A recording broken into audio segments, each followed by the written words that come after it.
Marwan Shirya Irani, known as Meher Baba, was born in Pune, India on February 25, 1894, of Persian parents. His father, Shirya Irani, was of Zoroastrian faith and a true seeker of God.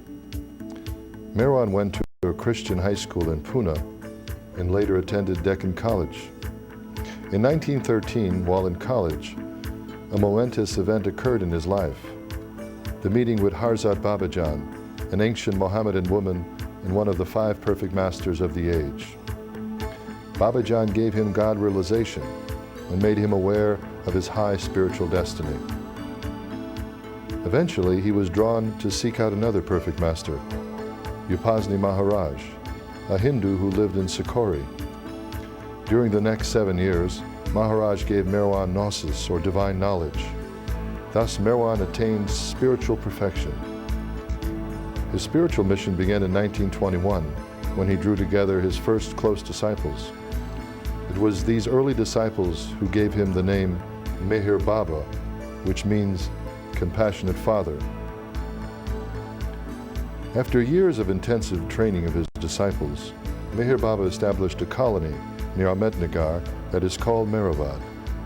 Here the master's work embraced a free school where spiritual training was stressed, a free hospital and dispensary, and shelters for the poor. No distinction was made between the high castes and the untouchables. All mingled in common fellowship through the inspiration of the master. To his disciples at Meherabad, who were of different castes and creeds, he gave a training of moral discipline, love for God, spiritual understanding, and selfless service. Meher Baba told his disciples from July 10, 1925, he would observe silence. From that day until he dropped his body on January 31, 1969, he maintained this silence. His many spiritual discourses and messages have been dictated by means of an alphabet board. Much later, the master discontinued the use of the board and reduced all communication to hand gestures, unique in expressiveness and understandable to many. Meher Baba traveled to the Western world 6 times. First in 1931 when he contacted his early Western disciples. His last visit to America was in 1958 when he and his disciples stayed at the center established for his work at Myrtle Beach, South Carolina. In India, as many as 100,000 people came in one day to seek his darshan, or blessing. Many from all over the world journeyed to spend a few days, even a single day, in his presence. An important part of Meher Baba's work through the years was to personally contact and serve hundreds of those known in India as musts. These are advanced pilgrims on the spiritual path who have become spiritually intoxicated from direct awareness of God. For this work, he traveled many thousands of miles to remote places throughout India and Ceylon.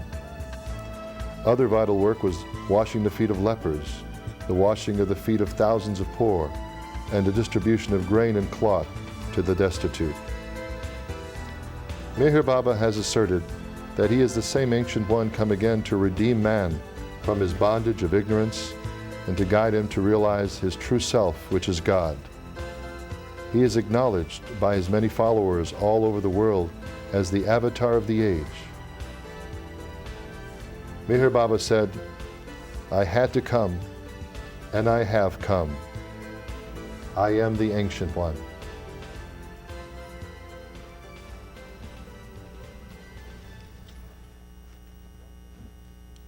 Welcome, brothers and sisters, to the Meher Baba program. I'm your host, Fred Stankus, and today's program is a very special one, featuring a special guest, Don Stevens. Don is visiting the U.S. from his home in England, and Don, of course, is an American citizen who now resides in Europe. So Don, welcome to the Meher Baba program, and I hope you can share with us some of your experiences and how you came to know about Meher Baba. Good. Well, thank you very much, Fred. It's good to be back home again. Yes. Very enjoyable.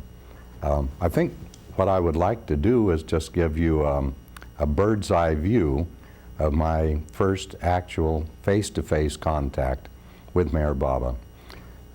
We had been put under his spiritual guidance by the Sufi Murshid Martin, from the very end of World War I, but various different things had prevented him from coming to the United States.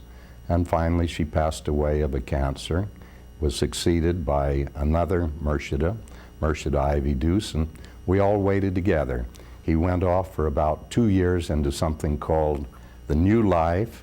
We're still trying to decipher a lot of the wonderful, what should I say, intuitions, intimations of what the future of spiritual life and search will be in the future. When he came back from that in 1952, he immediately sent out word that he was finally going to make another one of these long-expected trips to the West. As you may recall, Fred, he started out from the East Coast, from Myrtle Beach, where he had been staying for some time, and then there was this tragic automobile accident in Oklahoma. So all of the plans for him to come out to the West Coast, where we were to meet him in Los Angeles and San Francisco, were simply tossed into the ash can. He went back in, there were 2 ambulances that took the most seriously hurt people, and the others in 1 or 2 cars back to Myrtle Beach. But eventually in August, the word went out that he was well enough to go up to New York City and that he would receive us there. So here we are, 1952, August, when it's hot as the hinges of Hades in New York. And I remember I was working in the research laboratories of the institution for which I worked almost all of my professional life, one of the 7 international major oil companies. So I told my boss that I'd like to get off early on the Friday afternoon because I had a visit I wanted to pay over the weekend in New York City.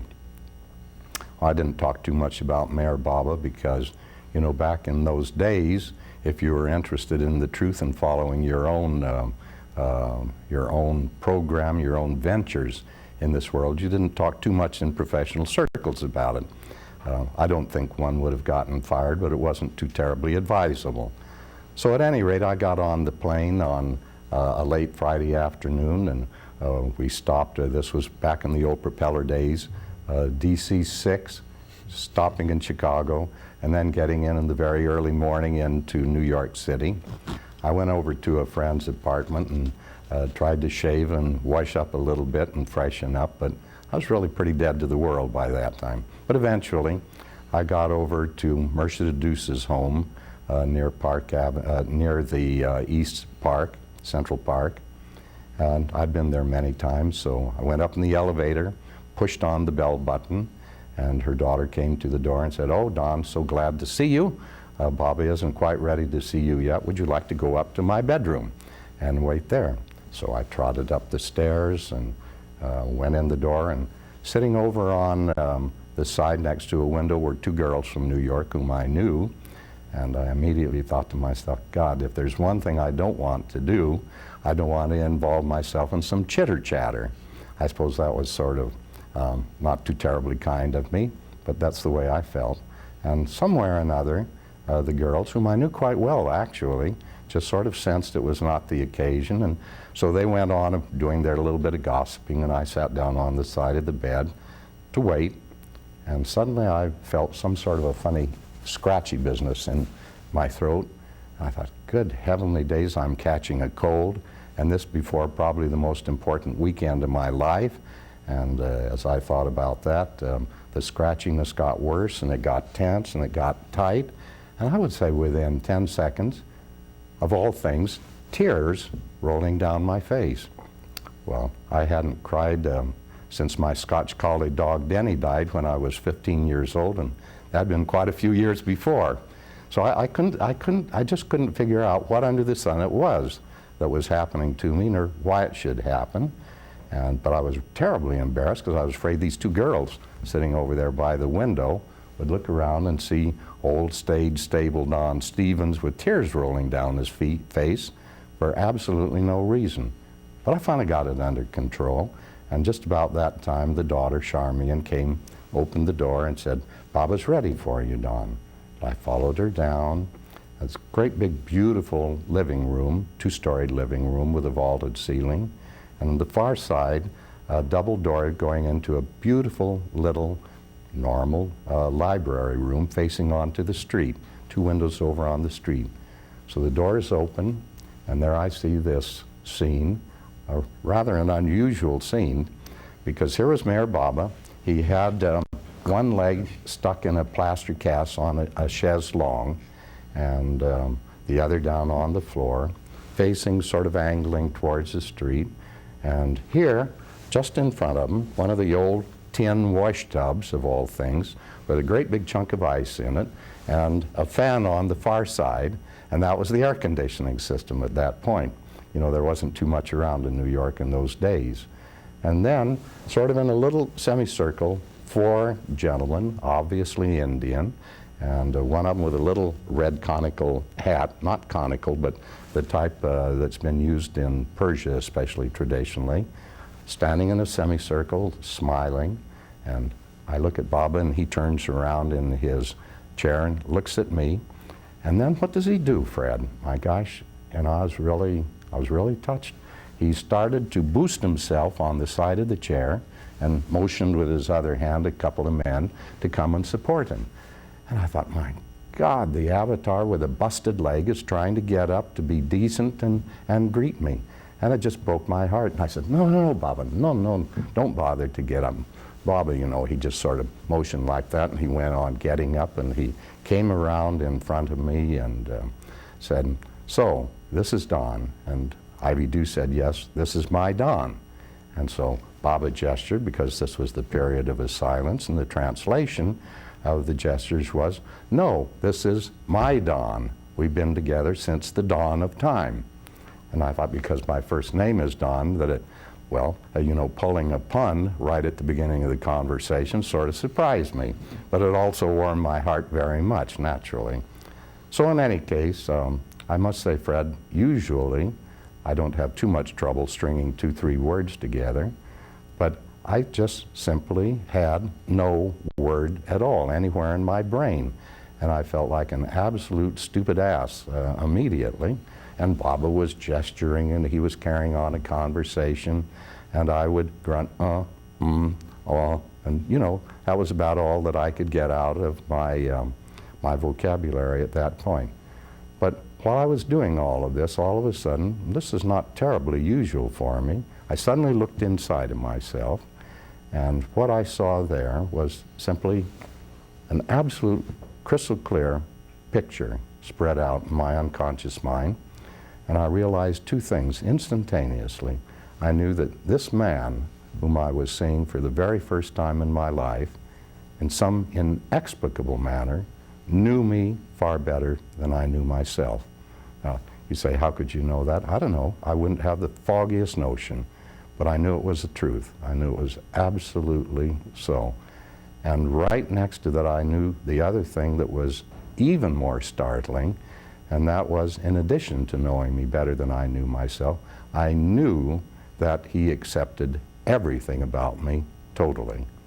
Well, you know, this is something that perhaps you dream about, and you find 1 or 2 friends, or a wife, or a husband, or maybe a child who understands you pretty well and accepts certain things about you, and you always know they've got their fingers crossed about some other things about you, and maybe even some that they downright dislike, and you get into big arguments about them. But to find, for the first time, without any conversation, any previous contact, here he is, and he knows you and he accepts you. And for me, that was the incredible thing.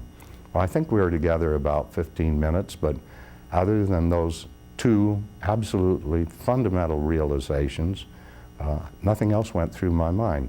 Eventually, I'm aware of the fact that Baba's still smiling, and he says, now, Don, with these gestures, it's wonderful to see you after all of these years, because it had been 7 years that we had been waiting for this particular visit.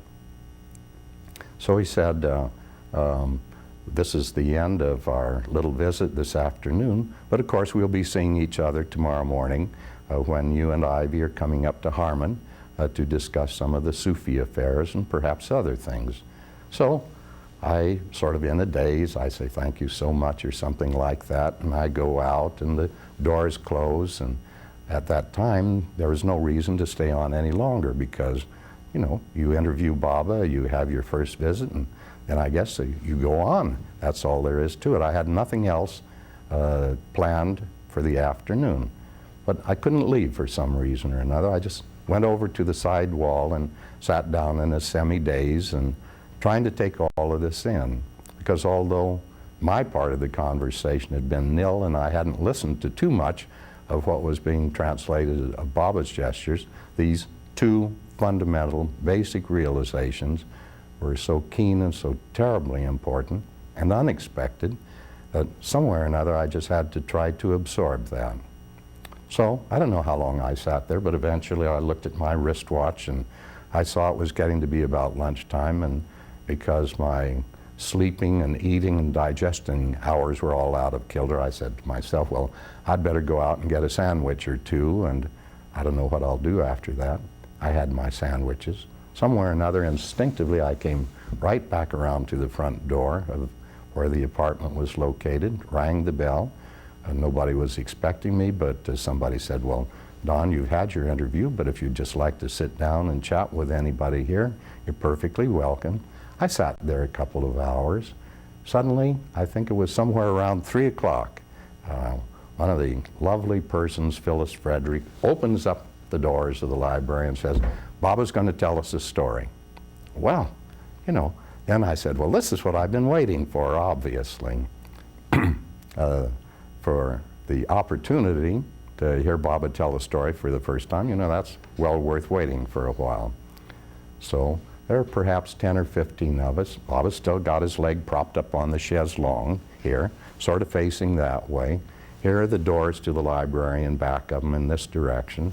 We traipse in. I was a rather shy individual in those years, so I came in the last one. They formed in a semicircle around here, starting over on the street side, and I was back around behind Baba's left ear, sort of. And then he began his gestures and telling his story. I'd known really some wonderful storytellers, in fact, people who were famous for it, but the instant manner in which Baba captured the attention of this little semicircle sitting around him was fabulous. And the grace, the delicacy with which he moved his fingers and his hand, his gestures, absolutely superb. And so something I'd never done before in my life, and I always wondered why I did it then. But you know, there's this symbol of perfection that is sometimes used, especially in the Far East. So involuntarily, I suddenly realized I was picking up my hand, and behind, Baba was looking over here and I was behind his back. I was making the circle of perfection to him. And just as I started to raise my hand like so, Baba braces himself on this arm and he looks around just so gently and gracefully and does that back to me and continues the story. And I thought to myself, gee, that was lovely. That was really a heartwarming gesture, and it all fitted in so beautifully. Well, you know, then just after the warmth of something like that disappears for a moment, then I suddenly thought to myself, oh, that's a rather strange coincidence, because I'd been a mathematics minor in the university, and so mathematical chance was always something that was, you know, right close to my conscious mind. So I thought, maybe a chance in a billion that would have happened just that way. And so I thought, I wondered. And so I thought, I'd better try this one again, because I've got to find out what's going on here. So when I see that Baba is looking way over there, absolutely, you know, absolutely the back of his head to me, I said, this is the moment. And so I start to raise my hand gently, and just as naturally, he turned way around and he makes the same gesture back over to me and turns back and keeps on with his gestures to the audience. So I said, that proves it, because 2 billion times 2 billion, you know, it's zero possibility of that happening 2 times in a row. So I said, well, this individual is really incredible. But after all, as a great spiritual master, he certainly must know these things. But there I had this first little indication, and I thought, well, that's very interesting. And then I felt a little ashamed of myself for having put him to this sort of a test. Well, there we are, sitting there, and finally he comes to the end of the story, and everyone was enthralled. I don't know what the story was. Again, I wasn't listening. I suppose I should be ashamed of myself. Eventually, Mercia the Deuce told me what the story was, and I promptly forgot it again, because that whole part of my mind is still occupied to this day with absolutely the most beautiful manner in which he did these gestures back to me. I go sit down at the side of the living room again and waiting for things to take their course. And eventually, the door opens, it's 5:30, and Phyllis comes out again and says, Baba's going home. He wasn't staying in New York proper. He would get in the car and go up to Harmon on Hudson, where we were supposed to meet him the next day. And so I had another little thought. I sometimes feel ashamed of myself, but they had a funny little wooden wheelchair. I don't think I've ever seen anything as decrepit and beat up and uncomfortable in all of my life, sort of narrow like this. And one of these four Indian men, his name was Saroshi Rani, he'd been the mayor of Ahmednagar for quite a while, and a great big hulking beefy guy, you know, twice the size of Baba and his chair, 1.5 times my size at least. So I decided I'll go back around Sarosh and follow him out towards the front door. So he's wheeling Baba out to the front door, and I'm back there behind him, just tiptoeing along behind him. And I say, I'm going to do the third one. So third time, I put my finger up like that, and poor old Meher Baba in his chair, you know, this squeezed up funny little wooden thing. You know, this time, it was a real chore for him to get around. So he boosted here and he pulled there, and he looks around Sarosh, and he does that back to me behind him, and then smiles and rolls out to the front door. So there we were. Anyway, I knew mathematical chance was, you know, really in the bag. That was all settled. And then the next morning we went out, and the amazing thing, so first of all, I had known Baba in this brief little bit in the daytime on Saturday.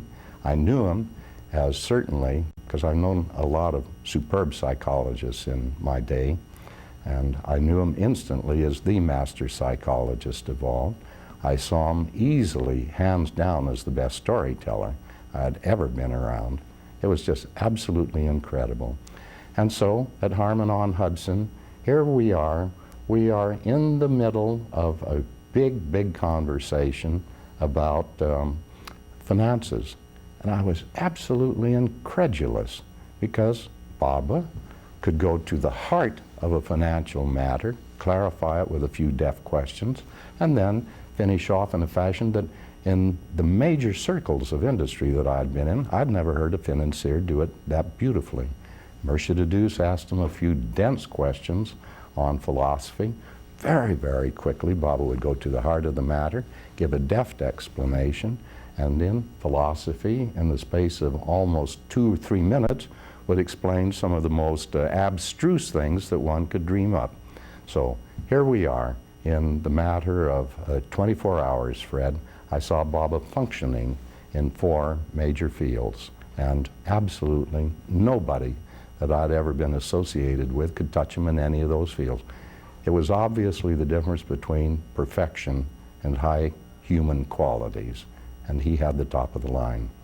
And the other thing that he did, just briefly, Fred, when I got on the plane and started checking over my pet worries for Monday, when I got back to the office in the laboratory, you know, somewhere or another, all worry had been cut. And that was my first experience of the grace of the Master. He had cut all worry. There we are, Fred. Well, does that come to that slogan of "Don't worry, be happy" that Meher Baba gave to you? We have about, what, 2 minutes remaining? Yeah, we have 2 minutes left. If you could maybe say something about that. Yes, well, that's a tremendously interesting one. I'd first been really struck by this question of the word worry in one's spiritual ongoing in one of Baba's discourses, where he points out that of all of the things that we do day after day after day, which uses up an enormous amount of psychic energy, which he says is necessary for us to use properly for spiritual advance, I'd been struck with the obvious correctness of this, And then in the latter part of Baba's life, not too long before he dropped the body, every time I would be around him, I would see and hear him telling people, don't worry, be happy. Each time I left, 2 or 3 times, just as I'd be going out the door, he'd say, Don, don't worry, be happy. And so eventually at the last one of those times, I came back and there was this great old friend, Rick Chapman, who was one of the fellows who did such a magnificent job of turning so many of the hippies off of LSD in those days. And I said, Rick, you know, there's something in this business of don't worry, be happy, that Bob is saying so many times it has to be important. And Rick said, Don, it strikes me. Next thing I knew, a few days later, he had printed up 1,000 little cards with Baba's picture on it and the words underneath it, don't worry, be happy. What does he do? He gives hundreds of these cards to some of his cohorts. They go out and stand on street corners in Golden Gate Park, and don't worry, be happy is baptized to the public at that point. So it was fantastic to see how that spread as a golden message. Yes, and Don't Worry, Be Happy, of course, became a #1 song with Bobby McFerrin. Yes. And that was through a couple of Baba lovers who had the poster in their apartment, Tuck and Patty. And Bobby took that theme of Don't Worry, Be Happy, and it rose to be #1. Well, thank you very much. We've run out of time now, Don, but we'll do part 2 of our interview with Don Stephens, and that will air next week following this program. It'll be a week later.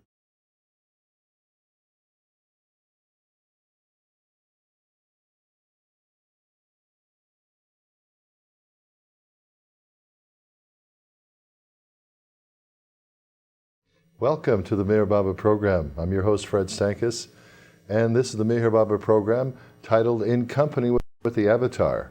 And that company, of course, is our company, Don Stephens, visiting from Europe. Don met Meher Baba several times in his life and is going to describe some of those experiences. Some background information on Don is that he was born in Nevada near Reno, lived in Madera, California, and then from there went on to college on the East Coast, went to Johns Hopkins and graduated, and of course from there went on to work for a major oil company. And he spent over 30 years with that company and went through quite a dilemma when he was in that business in regards to his future in that kind of a corporate world, or perhaps in choosing more of a spiritual path to seek. So Don, can you bring us up on that dilemma that was part of your experience with Meher Baba? It certainly was, Fred, and one of the most important parts of my experience with Baba. I think it was not too long after the great meeting in India that Meher Baba entitled in 1962, the East-West Gathering.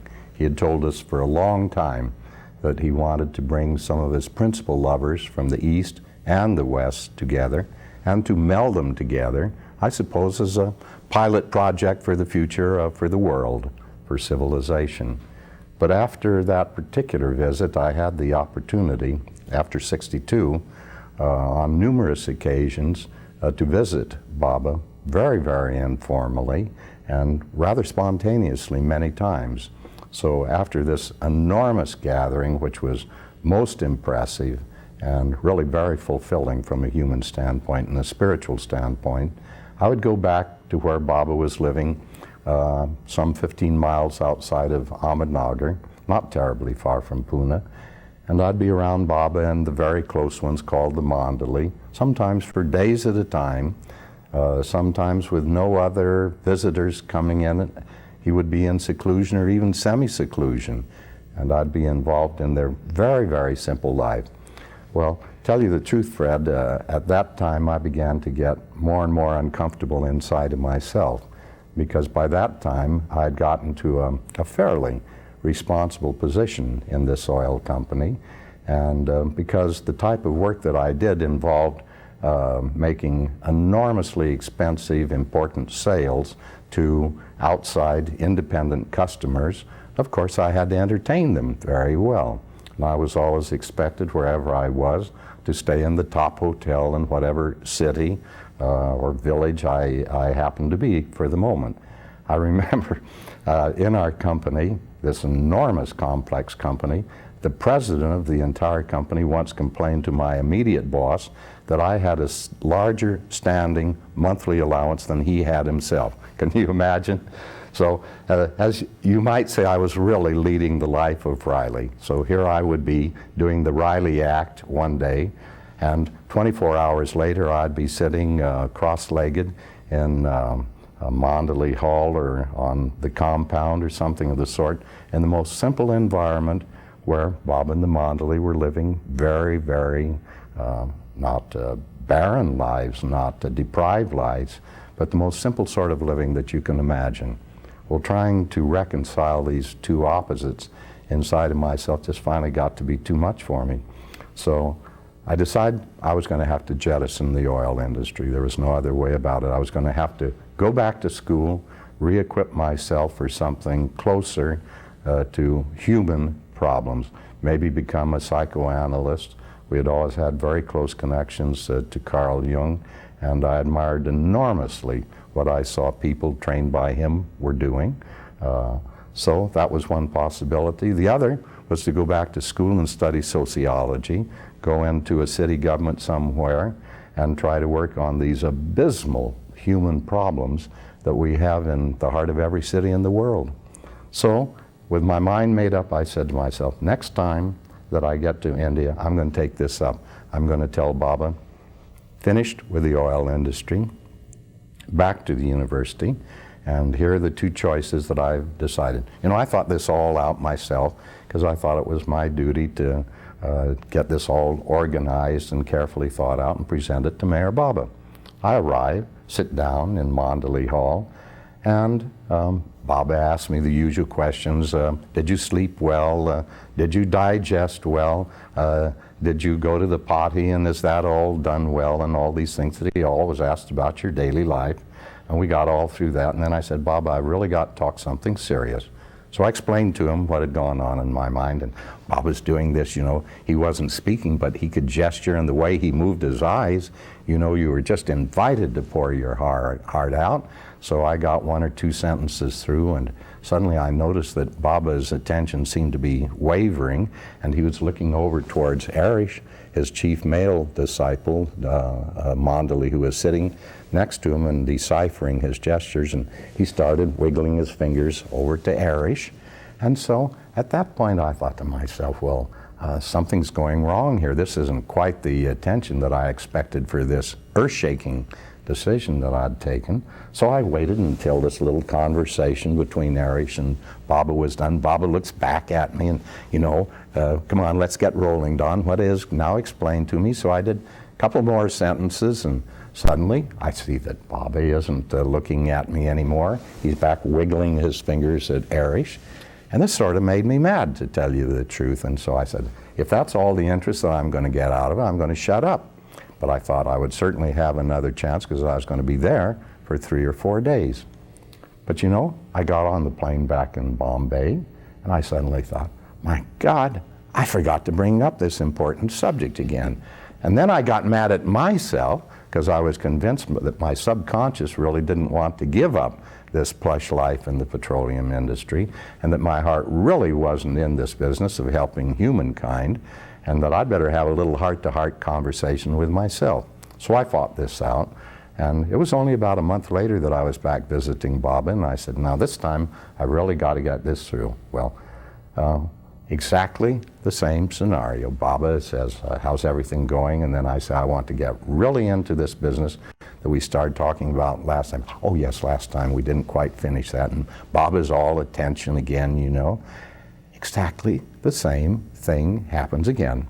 2, 3 sentences, I'm explaining, I've got to get out of the oil industry and get closer to humankind's problems, and Baba starts doing another conversation with Arish, and then looks back at me, and he doesn't even look terribly interested the second time though. And so I said to myself, well, I'll wait till a little bit later. And again, finally, I left the second time without bringing the question up. And so it was about 6 months before I got back the third time, and I knew this time I was going to have to beat it through some way, swallow my pride, beat on a gong if necessary to get Baba's attention and get this thing moving. So I said, Baba, you know, twice we've tried to discuss this problem about my leaving the petroleum industry. Baba looks at me and he nods his head, but this time he doesn't smile at me, Fred. He said to me almost immediately, and Don, who do you think put you in the petroleum industry?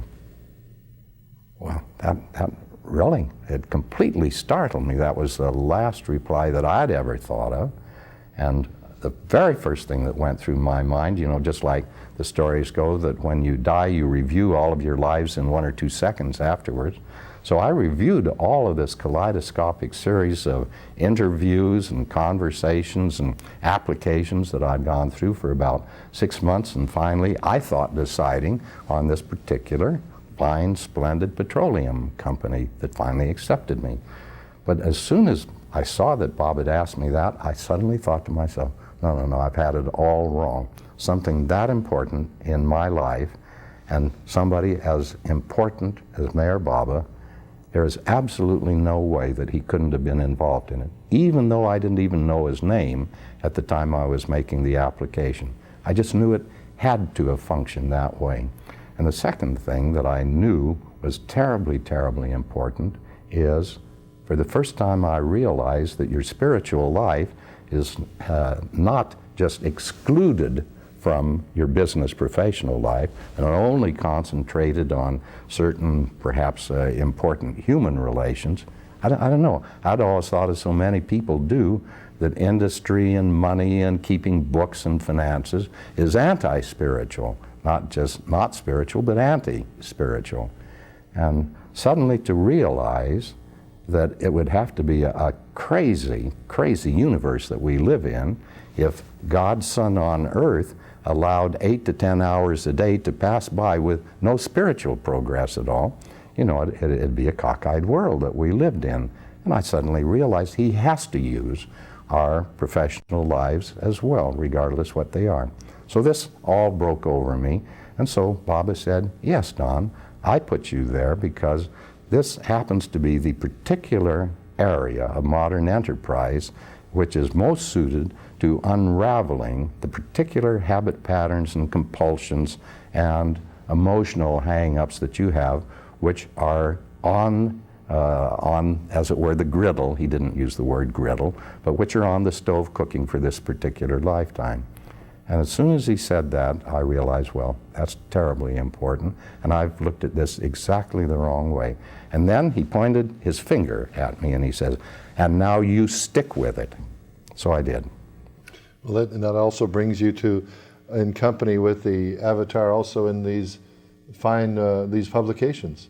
God Speaks, Listen to Humanity, and the discourses. And Baba orchestrated you to work with him, his works that you helped publish and edit. Yes. And also 4 books of that you have authored yourself, all through his inspiration. So he had plans for you, didn't he? Not just with the oil business. Well, as I said in a previous story, you know, my first meeting of Baba, to know that he knew me better than myself, I kept finding that out. He knew what I needed, but he also knew my potential resources that I would have absolutely no idea about.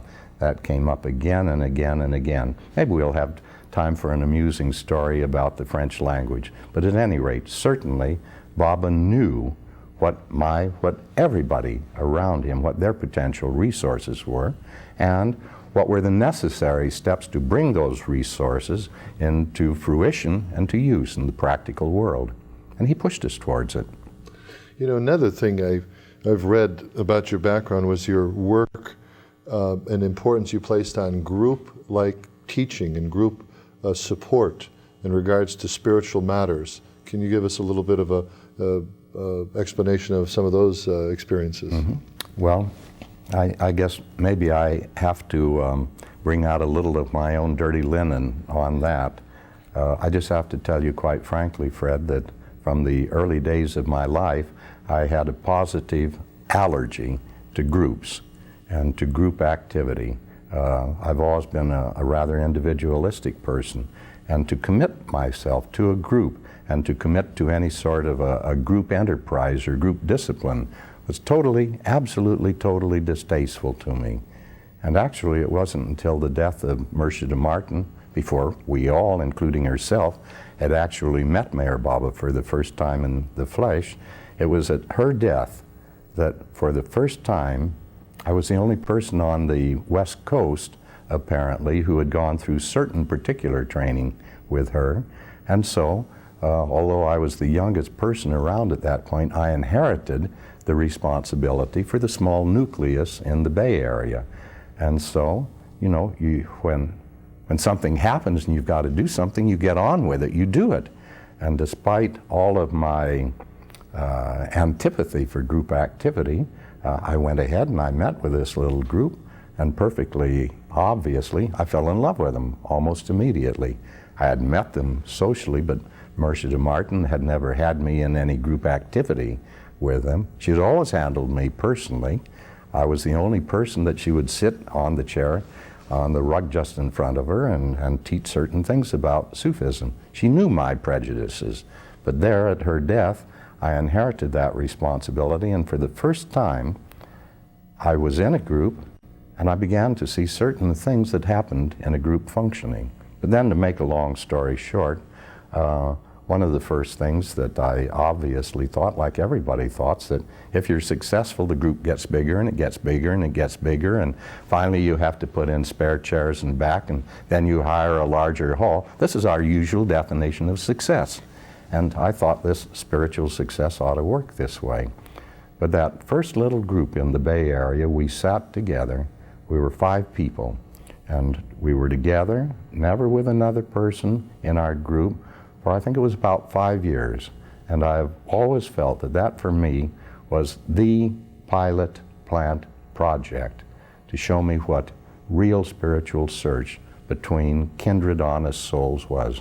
And that was a terribly, terribly important lesson. Then, eventually, I was transferred over to Europe. I found exactly the same sort of ferment happening in England with the young people, you know, letting their hair grow long, wearing blue jeans that were all holy and I don't think had been washed in 6 years, or maybe 10 years, I don't know. But at any rate, they were pretty horrible to behold, long, scraggly beards, but asking pertinent questions, and terribly important questions. So you forget all about these external accoutrements and you plunge into the things that are really important that are going on inside of them. And the strange thing, you know, in all of these constantly was that the group that would finally coalesce would be somewhere between, say, 4 and I think about a maximum of 12 persons. It just kept happening that way.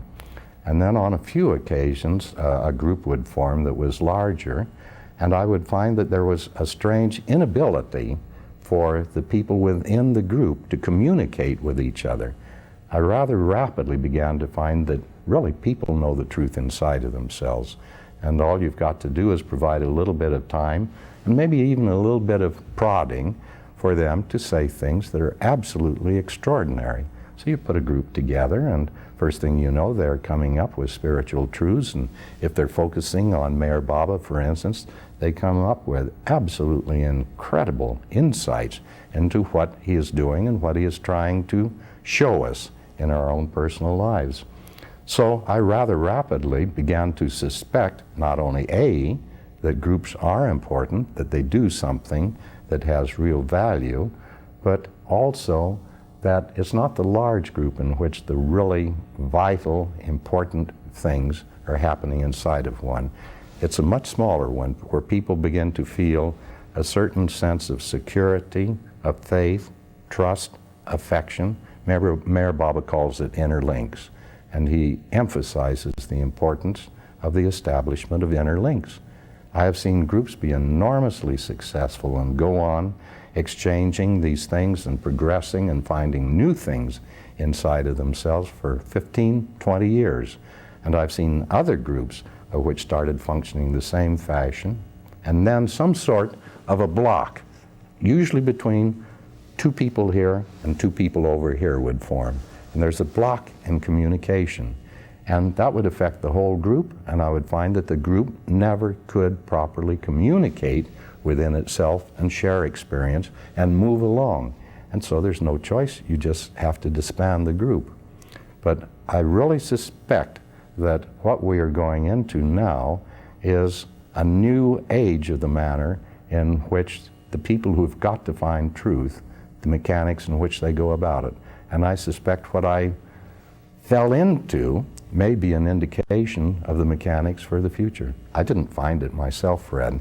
I didn't manufacture it myself, but it's happened so many times now, and I have seen over 30, 40 years, more or less, when it functions extraordinarily well, and when it gets blocked, to feel that I suspect what the Christ avatar figure intends for the next age of the search for truth is going to have rather radically different mechanics. And I think this rather small, intimate, very cohesive, very trusting circle, as I call it, is very important in that mechanics. And to that end, in these groups, has the subject of occult experiences been brought up, which seems to be somewhat of interest to young people of today? Well, I'm afraid it certainly does come up. I especially at the present time, France, which has always been considered the paragon of logic and intellect, many, a large majority even, of the people searching for truth, when you get right down to it, they're looking for occult phenomena. Some way or another, they associate this with spirituality and spiritual progress. But I'll always remember back to one thing that MeherBaba says in one of his discourses, and it's borne out to me more and more as being fundamental and important. And this simply is, he says that a great master rarely utilizes occult events in the lives of the aspirant. In other words, okay, a great master has certain aspirants around him, but MeherBaba says that really a great master almost never uses the great occult happening in the person's life in order to teach him something. He says when they're about to face a great crisis or when they need a renewal of conviction or energy, then on a rare occasion the real master may use it to reinforce them. And then Baba goes on and says something very interesting, and I think this is a heart of a very practical question.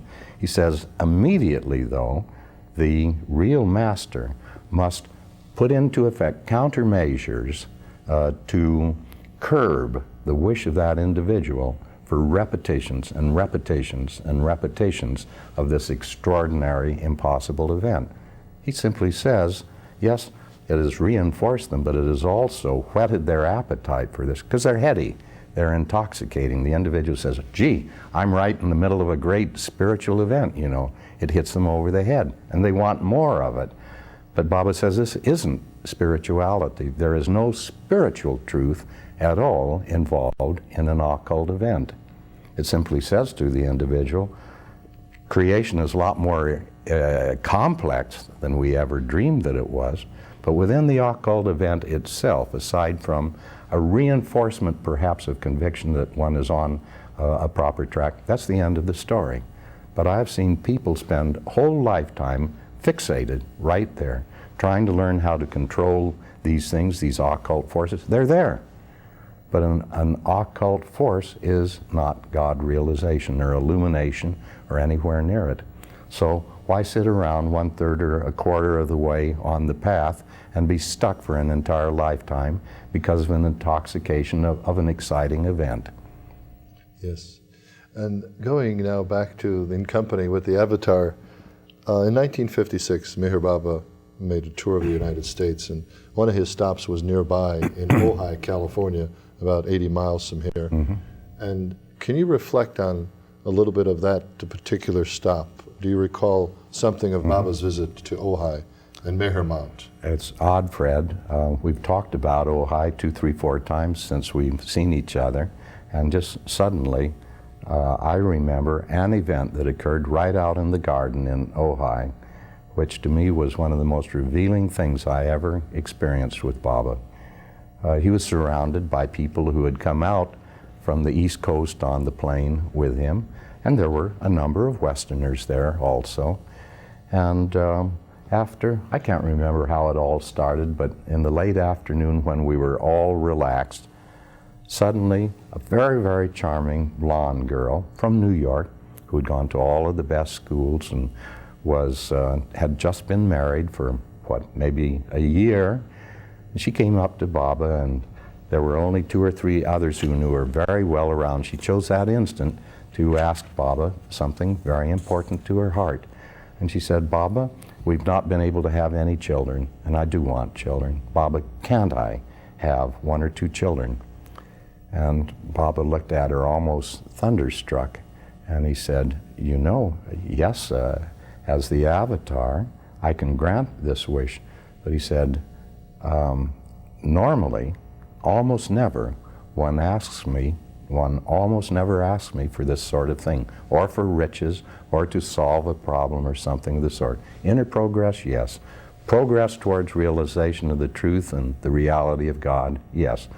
But because you love me so much, so totally, I will grant your wish, yes. You are not scheduled in this lifetime. Your karma is not to have children, but because of your love for me and your surrenderance, I will grant you this wish." But he said, "I also point out to you, you cannot imagine the millions and millions and millions of adjustments that I have to make in the lives of other persons in order to accommodate your wish." It was an extraordinary experience. And that was on Meher Mount. That was on Meher Mount. And she had, I think, 2 children, as I recall. Was there any other experiences coupled with that visit that you recall, or the environment at Meher Mount? Did Meher Baba comment anything to you or to others about his visit to Meher Mount? I think it was also at Meher Mount in part of his discussion of a few principles that Baba said, your karma, you have evolved your karma. It has been with you since your origin as a drop soul. I can change your karma. I can eliminate karmic problems. But he said, why should I do things for which I ultimately am responsible for the laws? He said, because of your love for you, I will take, on occasion, your karma from your head and lower it to your shoulders. But I will not eliminate it or cancel it. Wonderful. Another extraordinary statement, but it should be that way. Yes. Well, it looks like our time is about up again, Don. Well, I really thank you so much for coming out in the MeherBaba Great program pleasure. and sharing with us, our viewers, this valuable information about your experiences with the avatar of the age, MeherBaba. Thank you. In daily life, that's the important thing. In daily life. Thank you.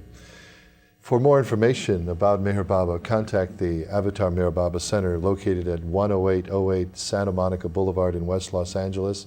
The phone number is 310-474-9454. Saturday meetings are each Saturday at 8 p.m. and the admission is free. And you're all welcome. So until the next MeherBaba program, remember, don't worry, be happy. Jai Baba. Jai Baba.